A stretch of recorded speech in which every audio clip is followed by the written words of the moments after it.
What is going on, Chiefs Kingdom? Welcome back to the Chiefs Uncovered on the Undroppables Network. I'm Grindberg bringing you episode 9. We have more evolving news in the Rashee Rice situation. The saga continues.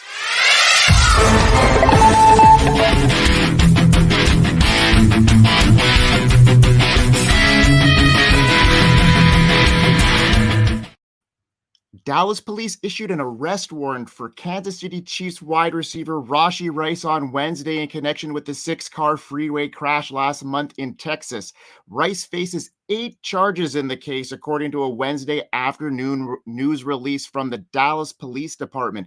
There are 6 counts of collision involving bodily harm and 1 count of a collision involving serious body injury and 1 count of aggravated assault. Rashee Rice was indeed the driver of the Lamborghini that was involved in the multi-vehicle crash in Northeast Dallas on Saturday night, his lawyer said on a Thursday news conference.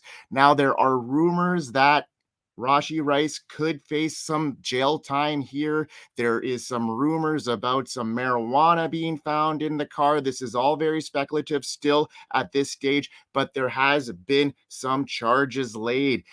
The attorney said that Rashee Rice is cooperating fully with investigators. So, he has turned himself in. The crash involved the Lamborghini, a Chevrolet Corvette, and 4 other vehicles. It left a bunch of people with injuries, according to the police.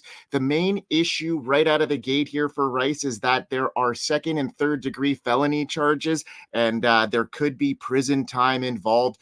Drew Davenport, defense attorney and Football Guys Stafford, had a great Twitter feed the other day, and he answered some really important questions hypothetically. So, it's still hearsay, but coming from a defense lawyer, he did answer some questions, and it's obviously not set in stone. But I'm going to go over some of that feed here to help you all with this situation. So, one of the main questions is, will he go to jail? It is unlikely. Davenport's reports, the charges are very serious, but he does not have a history of any sort of legal issues in the past. So that matters a lot, Davenport reports. So, what is the next step in the case?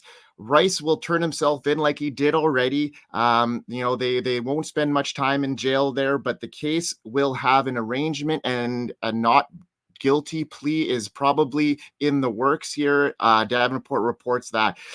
Will this be done before the season? So they're thinking the trial might be done before the season. Felony cases naturally take longer and have longer speedy trial requirements, Davenport reports. However, based on their early strategy, he expects Rice case to move quickly. So how many games will he be suspended for? So there is likely a suspension coming now that there's some charges been laid. 1 to 2 games seems plausible. Davenport thinks, but could be a longer suspension if more stuff comes to light. So with so much misinformation in this case still up in the air, and this story continues to unfold for the young wide receiver, things are getting worse and worse as things come up. We know now he's the driver. He has been charged with 8 counts. There's been speculative of drugs in the car. He could have been under the influence. So these are all very, very important situation to look at. Suspension is likely looming. Everything was falling into place like we talked about the last 2 weeks for Rashee Rice, having, emerged in the last half of the season, being a key piece in the Chiefs Super Bowl run. His snap count was increases, his target share was increasing. He was, the main part alongside Travis Kelce in that offense, the passing offense. And now with the addition of Marquise Brown, everything was coming into place. Now the Chiefs are also looking maybe at wide receiver, like we mentioned at the last episode. We talked about, 2 episodes ago, potentially seeing what Land McConkey would look like in a Chiefs uniform. Last week, we talked about Troy Franklin, because these are guys that could possibly be landing in the Chiefs' hands at that 32 spot, or they could potentially move up to get one of these guys if they see them slipping. So We've got another guy we're going to kind of spotlight that could potentially fall to the Chiefs or be in the range of them moving up in the draft to grab him, and that is wide receiver Brian Thomas. We'll see what he would look like in a Chiefs uniform. So it's been a crazy month. We talked about it already. This is now a week and a half of this Rashee Rice saga, and it's still unfolding. So look a lot like more that he's going to get suspended. So the Chiefs are going to have to, make some moves here. I think, it puts a little bit of a cloud over, Rashee Rice's reputation and stuff. So we'll see how the Chiefs handle that moving forward. Like always on today's show, we will cover some breaking news that went down this week. The Chiefs Kingdom. We will dive into another rookie wide receiver, like I mentioned, in Brian Thomas Jr. And then we will hit up another player spotlight. Today, we will deep dive into Isaiah Pacheco. So without further ado, let's get this show going. I'm Grindberg, proud member of the Undroppables, bringing you episode 9 of the Chiefs Uncovered on the Undroppables Network.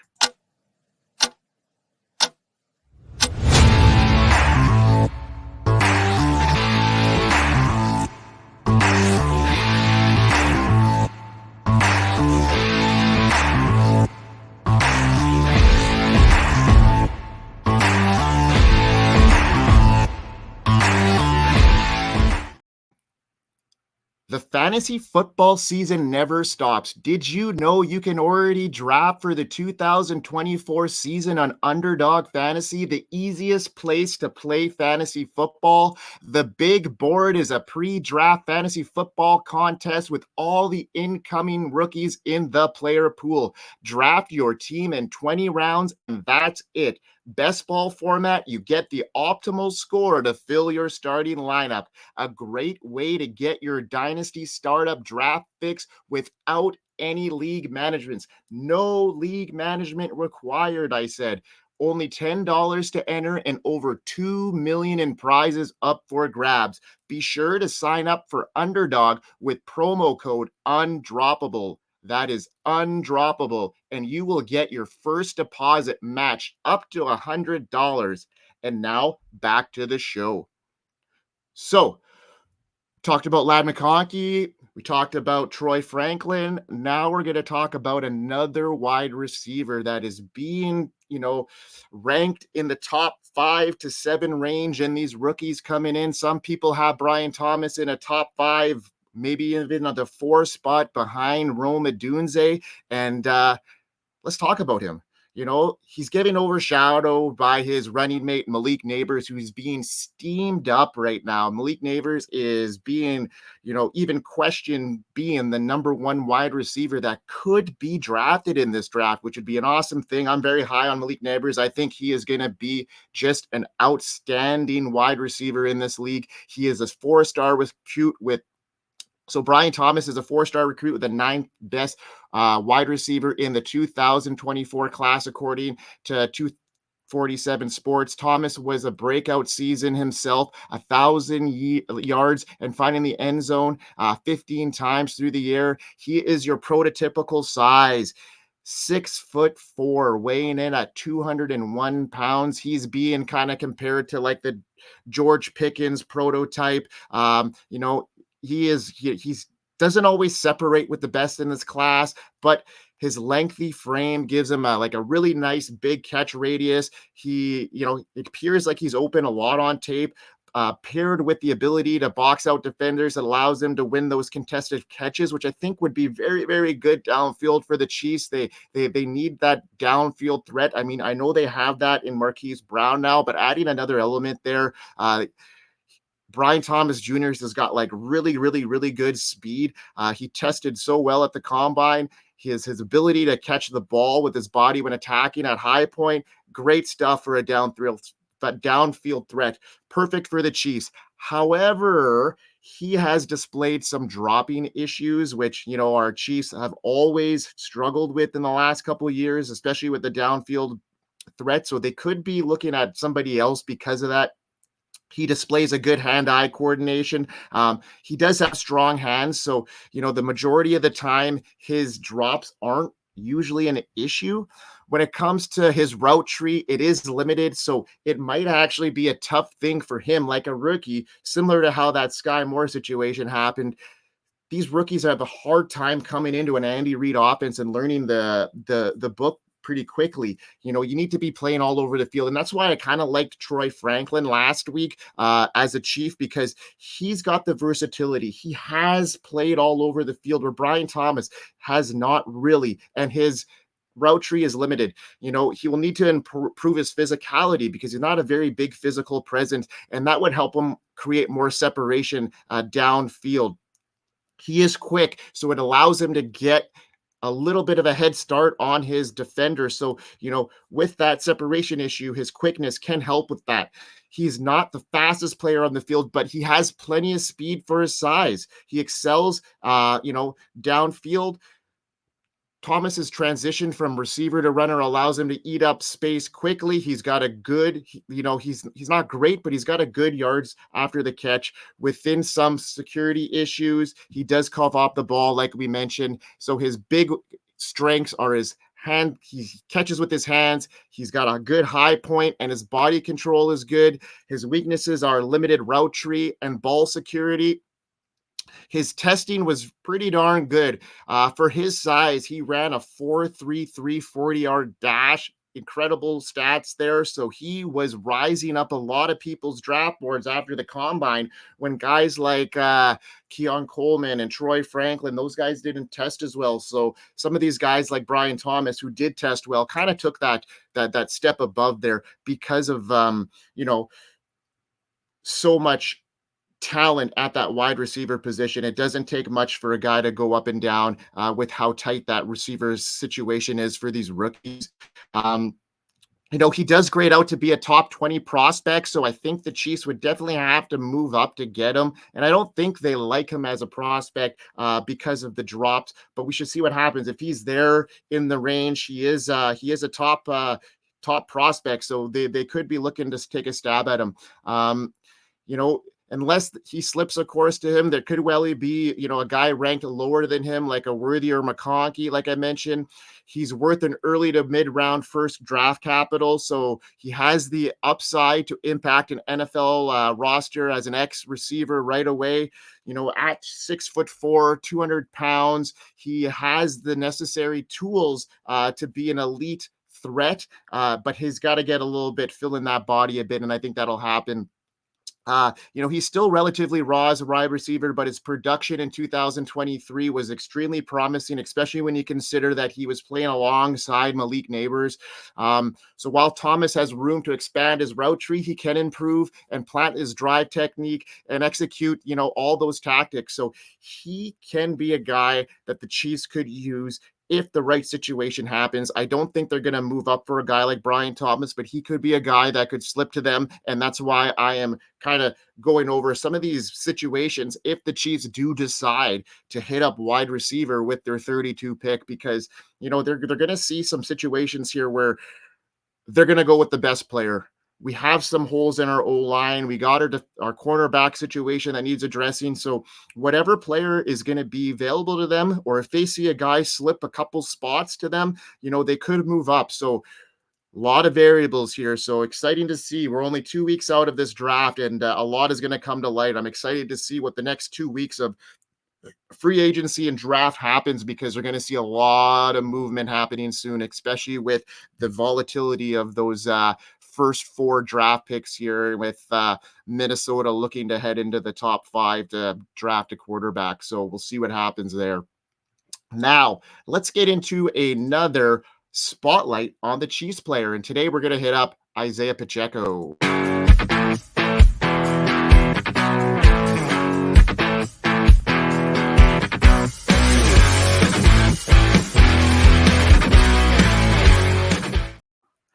So, so much going on with our Chiefs. We have, a perennial Hall of Fame quarterback. It's in its future. We have Hall of Fame tight end Travis Kelce. We know that's in his future. We have the situation going on with Rashee Rice. We had the Chris Jones news. We had the L'Jarius Sneed news.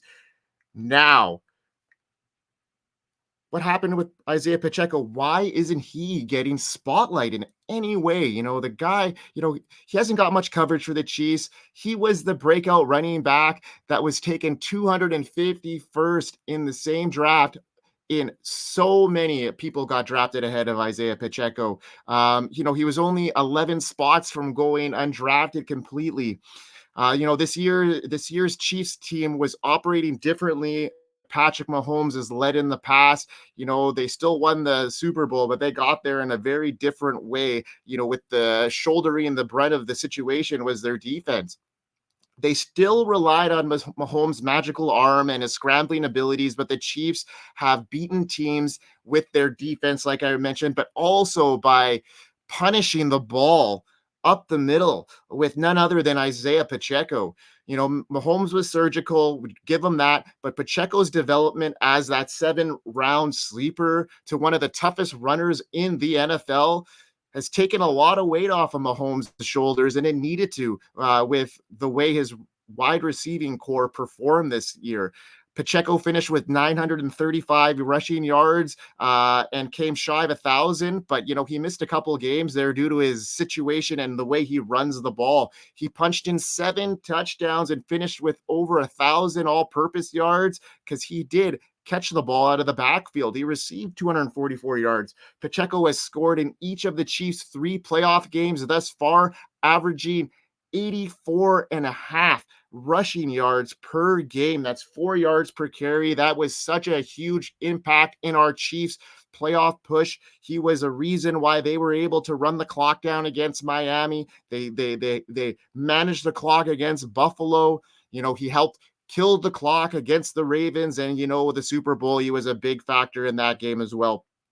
He was a consistent, solid contributor, never dominant, but he did never score double-digit touchdowns in his college career. He finished his college career with a respectable 2,400 yards, 18 rushing touchdowns. He's only listed at 5'10", 216 pounds, but he ran a 4.37 at the combine with a production score in a good athletic score as well. Pacheco ranked 36, respectively, out of his classmates. The overall scores measured him at the 27th best running back in the class, and that's why he almost went undrafted.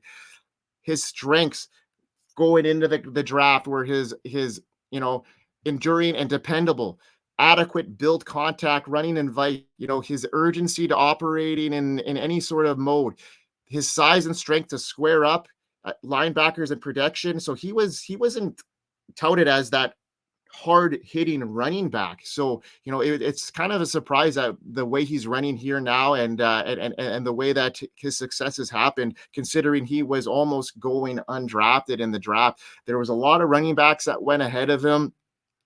Some names that you wouldn't even recognize now. But guys that went ahead of him, like Breece Hall in the draft, and Kenneth Walker and James Rashad White, those are all good picks in that draft too. There was a lot of huge names that are coming out of the woodwork now that had really good seasons. Kyron Williams being one of them. So that running back class was really, really stout. And Pacheco is no stout himself. He is not like the caliber running back like a Bijan Robinson or a Jahmyr Gibbs, but Pacheco adds an element to the Chiefs game that's invaluable, taking a lot of pressure off Mahomes, giving other defenses somebody to really watch out for, and other linebackers are kind of not looking to make contact with Pacheco with his running style.